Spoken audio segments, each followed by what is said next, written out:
యేసుక్రీస్తు చరిత్రలోనే అత్యంత గొప్ప వ్యక్తి. ఆయనకు సేవకులు లేరు, కానీ అందరూ ఆయనని యజమాని అని పిలిచారు.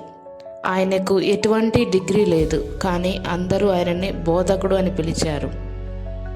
ఆయన దగ్గర మందులు లేవు, కానీ అందరూ ఆయనని స్వస్థపరిచేవాడని పిలిచారు. ఆయనకు సైన్యం లేదు, కానీ రాజులు ఆయనను చూసి భయపడ్డారు. ఆయన ఎటువంటి యుద్ధాలు గెలవలేదు, కానీ ప్రపంచాన్ని జయించారు.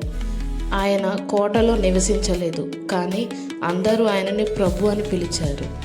ఆయన ఏ దేశాన్ని పరిపాలించలేదు, కానీ అందరూ ఆయనను రాజు అని పిలిచారు. ఆయన ఎటువంటి నేరం చేయలేదు, కానీ ఆయనను సిలువ వేశారు. ఆయనను సమాధిలో పెట్టారు, కానీ ఆయన నేటికి జీవిస్తున్నారు. ఆయన రాజ్యం ఈ లోకానికి సంబంధించింది కాదు, అది నమ్మిన వారి హృదయాలలో ఉంటుంది. ఆయన ప్రేమ మరియు క్షమ గురించి మాట్లాడారు. ఆయన మాటలు లక్షలాది మంది జీవితాలను మార్చాయి. ఆయన భౌతిక సంపాదన ఇవ్వలేదు, కానీ ఆయన మన జీవితాలకు అత్యంత విలువైన నిధి.